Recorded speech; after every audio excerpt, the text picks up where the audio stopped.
What's up, guys? Today we're going to be talking about 5 RPGs that you would take to a desert island.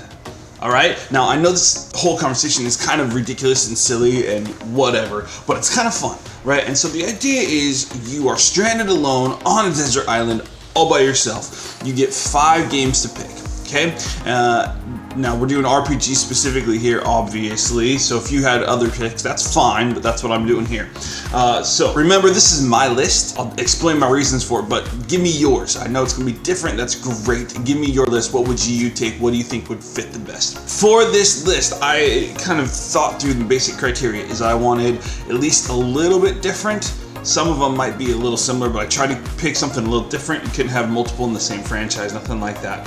I wanted games that I had a lot of options, right? Because you don't know how long you're gonna be at a desert island. I mean, you could be there for forever, so you need to have variety and replayability and depth. So like, if you wanted to get really good at a game, does it have that level, right? That kind of thing. And just the way it can hold up for the amount of time we want to play. Okay, so that's kind of the idea that I brought to this. So I just brought 5. Give me your 5, and then we can compare and laugh at each other. All right. So here we go. I'm gonna start right at the bottom with number 5, and this one is Mass Effect Legendary Edition. Now, this is a little bit of a cheat, right? Because this is 3 games in one. It's a whole trilogy, and it has all the DLC, everything's included.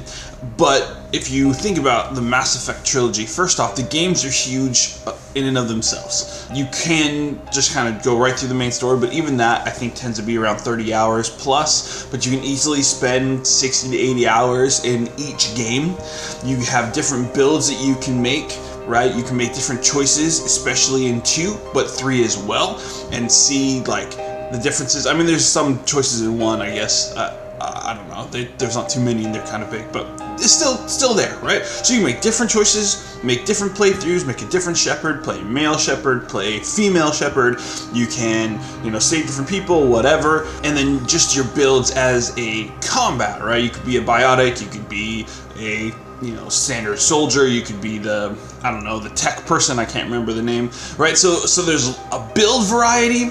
The story, unfortunately, isn't going to have real variety in the main story, but I'd say that's pretty normal. But the character variety, as far as like who you have a relationship with, who you have on your team, how you build that team, all of those kind of things, that will have variety. And I think that there's a decent amount there that you could really build from and enjoy for a lot of hours, right? And plus, it gives you a sci-fi RPG where a lot of them are going to tend to be more in that medieval style, which is totally great. But this gives some variety in your RPGs. Yeah? Alright, so that's number 5. Number 4 is Disgaea 5. Really, it could be any Disgaea game. It almost doesn't matter. 5 is my favorite, at least at this point.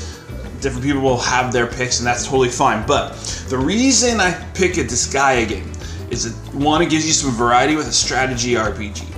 2, the depth that you can go to in these games opens up for thousands of hours, right? I mean, if you haven't played Disgaea before, what you gotta know is you can level up every character, every weapon, every item, every ability, everything you can have, you can level up to whatever bazillion number they have as the cap for that game. And then you can rebirth essentially and do it again. There are crazy, and there are people who've really figured out speedruns that just break the game, and you can do stuff crazy fast. So there's a high skill ceiling. There's a lot of option, there's a lot of breadth, there's a lot of different classes. You can build up all these different characters, you can then rebirth them and make them a different class. You can be like the ultimate perfect, team or whatever. There's so much you can dig into if you had, unlimited time. And so I think that a Disgaea game really plays to the strength of being on a desert island and needing to have that amount of gameplay to dig into. Plus, Disgaea games are super fun. They're really enjoyable. The characters are funny, so it'll give a little levity where a lot of RPGs are going to have a heavier story or whatever, they're funny. And so I think that a Disgaea game in my pick would be 5, but I think any Disgaea game would really offer a lot. It's a desert island RPG list. Next up, I got Elden Ring. This one should make a lot of sense, I think. It's a massive open world. There are tons and tons of ways to go through it. There's a dozen plus build varieties, right? All the different classes, the different weapons you might stay in, the different spells, all the different things you can have on there. There's the skill ceiling. Again, I mean, this one has a huge barometer of how skillful you can be at these games. You see people playing it with the freaking dance controller or whatever. I mean, people are nuts. But even just with the controller, you could be getting better at this game for years. And I mean, on a single playthrough where I didn't do every last thing, but I did a lot. I was new to FromSoft, so it took me a while to kind of figure out the way to do things. I still played for like 170 hours. I so much time, and I could do a different build. I could find more things, use different weapons, whatever. I mean, there's just so many options. On top of the skill level that you could increase, I mean, there's so much to that game. Plus, it's just amazing. Like, even after playing it for 170 hours, I have many times thought, oh, I should jump back in. I want to play that again. So, like, there's just, if you were trapped on a desert island, I don't see how you could have a game that would give more than that. I mean, it's so good for this. You just so many hours of change and different and building your own person, building your own character, building your own story or whatever. Really perfect for this kind of era, I think. All right, number 2 is Dragon Quest Builders 2. Now, some of you are going, what? Now look, I'm not a Minecraft guy, okay? So if you're a Minecraft person, that's probably a clear choice, right? I mean, I don't know if that's an RPG. I don't. What the heck kind of a classification do you give Minecraft? I don't know. Builder game? It's Minecraft. Everything's a Minecraft-like. I mean, it's its own genre.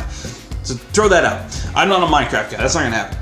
Dragon Quest Builders, though, is Minecraft-esque in that it has a lot of that creativity and building opportunity and things that you can do, but it has a story and combat and characters look better, and it helps things condense. So like you get blueprints where you can just build a blueprint for a house, so you get all the parts for the house and just boom, it's built, right?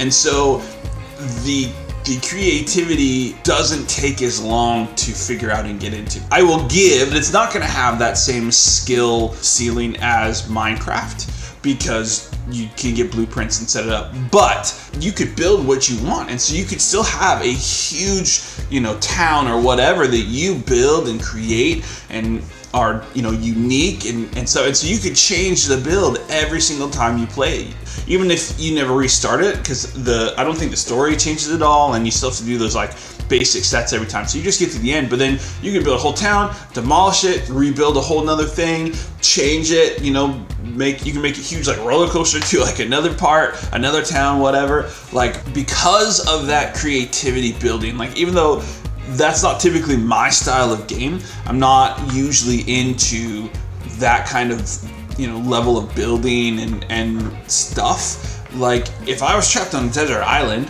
for who knows how long, then having a game that could stretch my brain and make me think differently, it's not like you're gonna have other creative outlets. So I feel like that could be a really good option, and it gives you a lot of time as well as variety, right? Again, because you want variety if you're trapped on an island. Have other games to play, and so you need some differences, because if it's all the same, it'll get boring, right? So, Dragon Quest Builders 2. Now, there are some notable games left off this list that really probably could have been on there, right?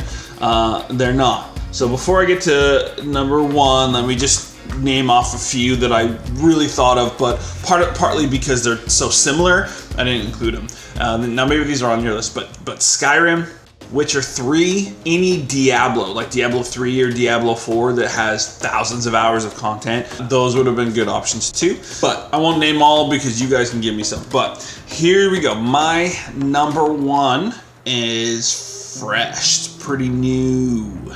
But that would have to be, and I don't know how it could not, is Baldur's Gate 3. Now, of course, this is a brand new game, and tons of people are playing it, and it's really hot right now, and I'm not trying to hop on a train or something, but you have to admit, with the amount of replayability, the class list of, 46 subclasses you could try out, with all of the different races, with different gameplay, you could play as the heroes that they already have set up, making your own, and all the different possibilities there, all the different choices, the different battles. You could learn all the different ways, like some enemies you can kill. Like, I know some bosses you can kill in dialogue where you don't even have to fight them.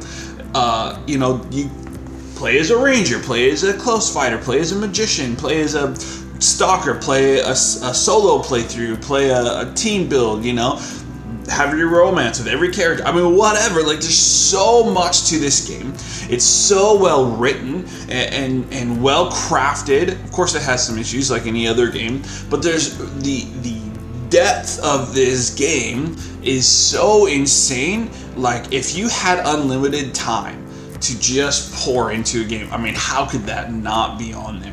And even if it wasn't Baldur's Gate 3, a game like that, right? You could do Divinity Original Sin 2, or you could do Pathfinder Wrath of the Righteous, or whatever. But Baldur's Gate 3 seems to take a lot of that stuff and really hone it in. I know some people who prefer Pathfinder, so maybe if that's your choice, that's great. Take that one instead. But to me, following that, D&D 5e rule set and all the classes and stuff that they have, that would be an absolute go-to if you're stuck on a desert island for a long time. So, those are my picks. Those are my 5. That's Mass Effect Legendary Edition, Disgaea 5, Elden Ring, Dragon Quest Builders 2, and Baldur's Gate 3. Now remember, in your choices, try to think about the set. You don't want, Skyrim, Witcher 3, Dragon's Dogma, Elden Ring. They're all the same. They're great games. Yes, they're awesome, but I think if you were stuck, having all the very similar kind of game would get very old. So try to think variety, okay? But please give me your list in the comments. Let me know what games you feel would be best in a desert island situation where somehow we magically have power and a video game system and video games and probably online that works, right? Throw all that out of the way. It's fine. We're on desert island playing games, we're fine. All right, make sure you hit that like button. It really helps me out a lot. And if you're new around here, hit that subscribe button. Thank you so much for watching. I'll see you on the next one.